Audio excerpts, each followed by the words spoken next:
Hey guys, what's up? It's me, Kevin, just here doing my Terminator Genysis review. I do apologize in advance for all the stuff behind me.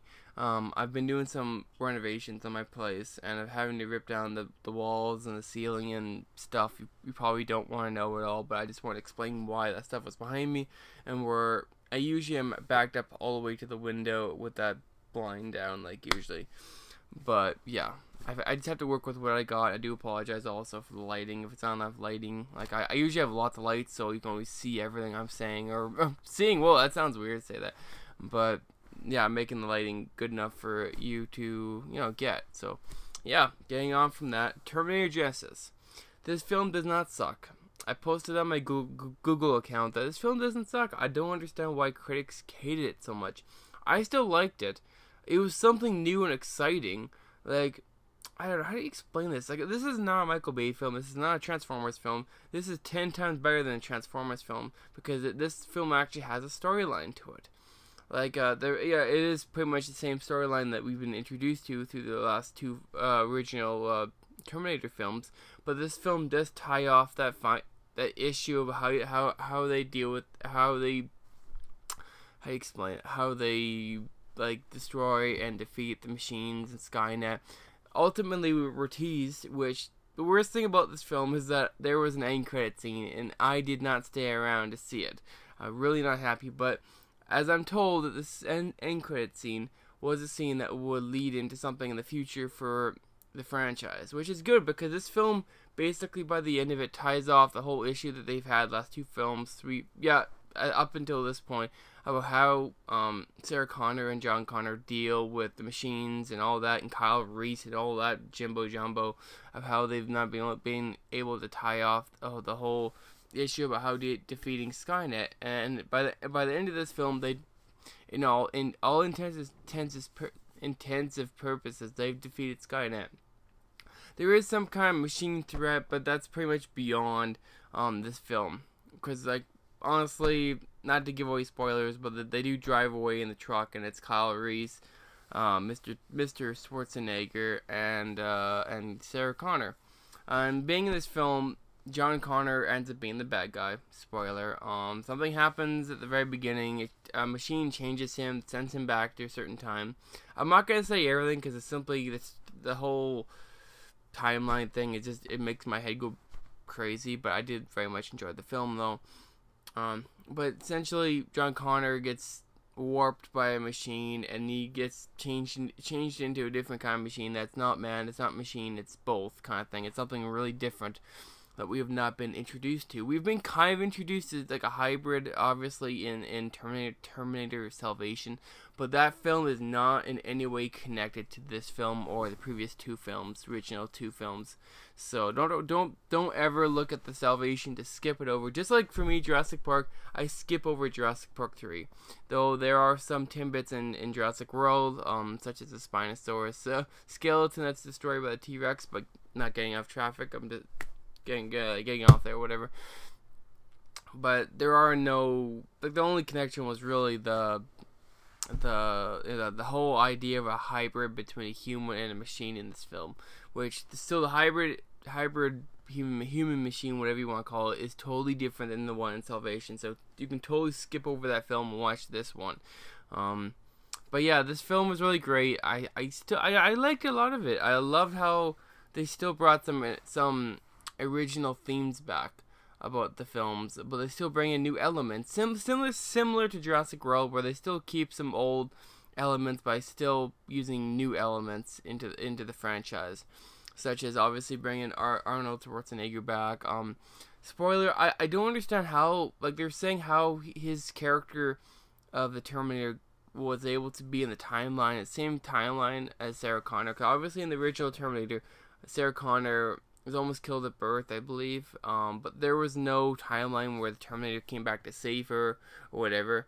So in this one, the Terminator, for whatever magical reason, ended up being right there when the Terminator almost killed her and killed her parents. But Arnold Schwarzenegger saved her when she was a child and kept her safe ever since, up until this point where the machines do send Terminator back. So pretty much the same thing as the first Terminator movie. See, I'm already losing my mind, but up until that point, the Arnold Schwarzenegger's character has been there for her up until the first film, where the machines do send the one of the machines back to kill her. He destroys that machine, and then still is able to save Kyle Reese. I'm trying to whip this. This is weird. Time stuff doesn't do well with me. I'm trying to explain this, but yeah, for any magical reason, he ends up being there at the beginning, and people are still asking that question of how he's able to be there. I guess that's a question that even the directors have been can't answer, because they're saying that it might lead into a sequel where there's still a lot of questions about how he became how did he get to that point where he actually saved Sarah Connor when she was a child, and still was there after when the second Terminator showed up to kill Sarah Connor. He kills it. How does he get to there? That question is not in any way answered in this film. He's just there. Like his nickname in the film is Pops, because Sarah Connor doesn't believe in some fashion that he's a guardian or whatever. Like, which is funny. His character is called Guardian in the credits. So that and then jumping on to how. Now, jumping forward into the future, John Connor saves Kyle Reese. Kyle Reese grows up. They find a way to destroy Skynet, and then they find this time machine that, for some weird reason, John Connor seems to know all this stuff, and Kyle Reese keeps wanting to know how he knows all this stuff, and John Connor really doesn't give anything away. They find out, the whole, what do you call it, end game for the machines was to send the Terminator back originally, obviously, to kill Sarah Connor, so there'd be no John Connor.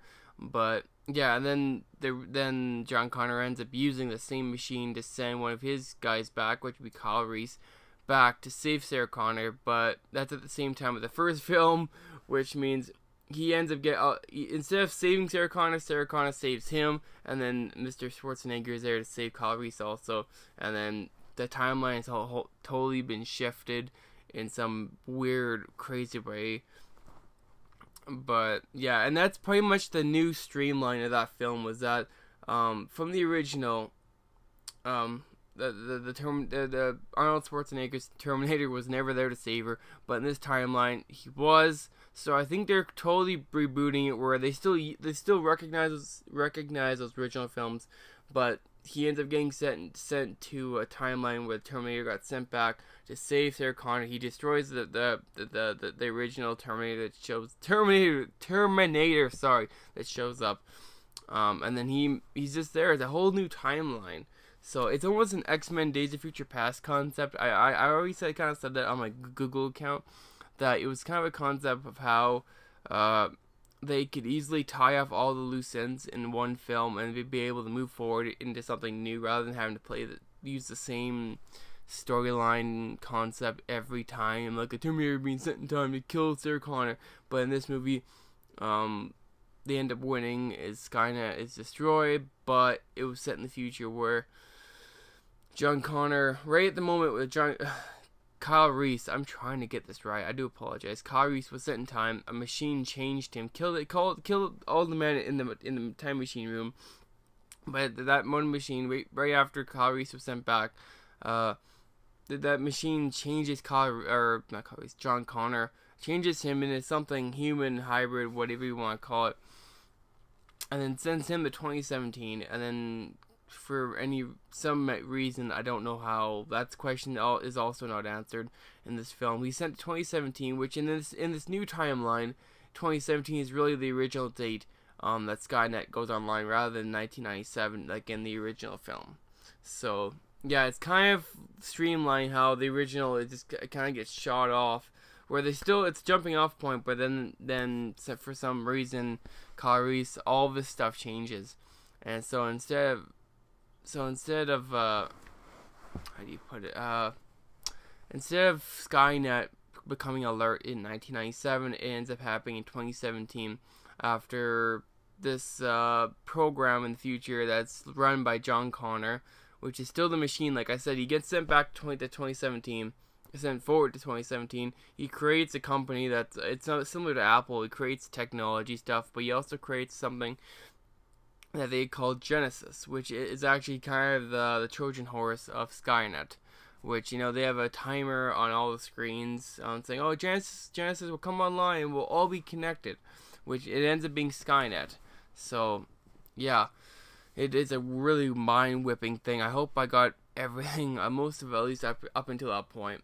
But then, now moving on from that, being that John Connor was sent to that year, Sarah Connor and Sarah Reese and then the Terminator end up finding out that no, God, I'm sorry guys, jeez, I'm trying to get everything. It's such a time whipping, like X-Men Days of Future Past. But Reese starts to get these images in his head telling him to go to 2017. So he convinces Sarah Connor to go to 2017 while Terminator stays in. Mr. Schwarzenegger stays in stasis for about 17 years, or what I think it was 30 years, something like that, until Sarah Connor and them, Sarah and Kyle show up in 2017. Then he goes to pick them up because he takes a long way to the future by just staying stasis or whatever. Because his exoskeleton can't be metal, otherwise it's metallic, it'll kill him, so he waits. But yeah, then anyways, they get shot to 2017, where they end up finding out that it's true that in this new timeline, it's not 97 that Skynet starts. Like Sarah Connor thought that until Kyle Reese convinces her to go to 2017 because of these visions he's getting. So they go to 2017. They find out that actually, yeah, he's right. Genesis it's a whole new timeline that now Skynet is no longer a military application. It's actually kind of an Apple iCloud kind of technology that when it comes online, it connects to everything, but it just like in the original, Skynet comes alert and starts destroying everything and all that. So it's kind of the same thing, but it happens in a different timeline where it happens literally 10 years, 10 or yeah, it happens. What's 1997? It's like over 15 years later.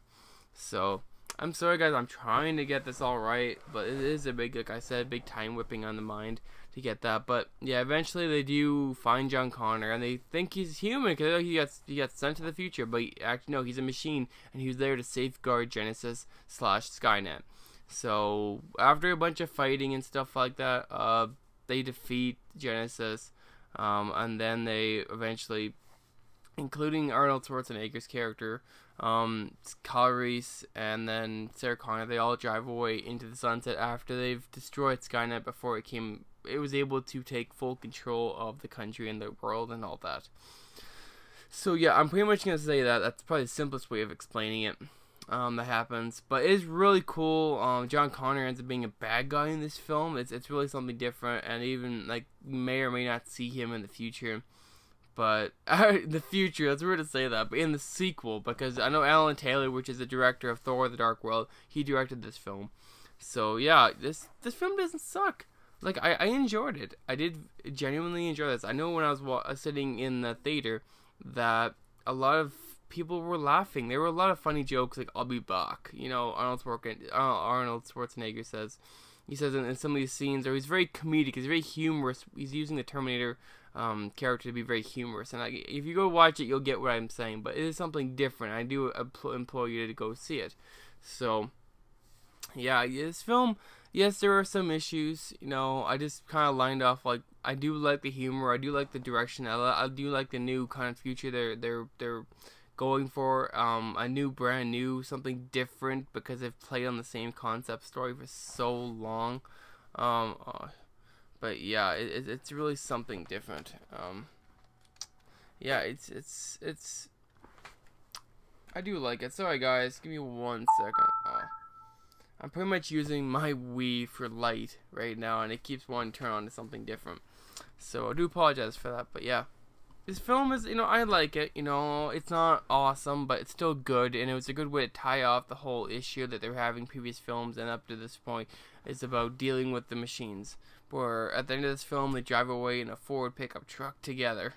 But there is an end credit scene, and that end credit scene pretty much, being that I didn't see it, unfortunately, I was a jackass. I usually stayed around for stuff, but I didn't think really there would be something for Terminator. But being what I've read, it's something that kind of goes toward there still being something. So something with Skynet, and there's some future or something that's changed that will lead into a sequel. And also not just that, but that how do you put it? Kyle Reese doesn't know where he got the memories, because in the future in 2017, Kyle Reese is still a child. So when they get sent back, he meets himself, but he also he has to do some stuff with his younger self. I'm not gonna say because it's such a waste. But he wants to know where he originally, who or what told him about the visions and so forth. So there is still some kind of secrecy about how they end up, some unseen force save them by giving them this some information and visions with Kyle Reese. So sorry, but yeah, it was very interesting how it just leads into, it's pretty much the whole point of, don't give away everything in one film. Have a good film. Leave some, some cliffhangers, and maybe that could lead into a sequel, which I do hope they go into a sequel with this film, with this franchise. I know they've been wanting to, and I've heard that they want to get a multi-million-dollar trilogy going with these films.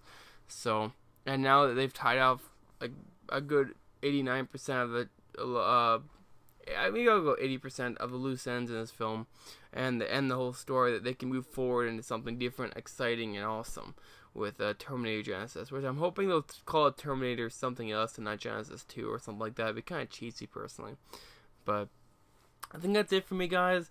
I hope you enjoyed this video. I do apologize. I've probably said sorry 15 times. I think it's because I'm Canadian, that we're all kind of stereotypically meant to say, oh, we're sorry, I didn't mean to do that, I'm sorry. But it's just the way I am, I just try to please people, and it's like, please, do you like my video? You don't, it's okay. I'm always open to, to opinions and stuff like that. So I hope you enjoyed this video, guys. I hope that you like the Terminator Genysis or that review.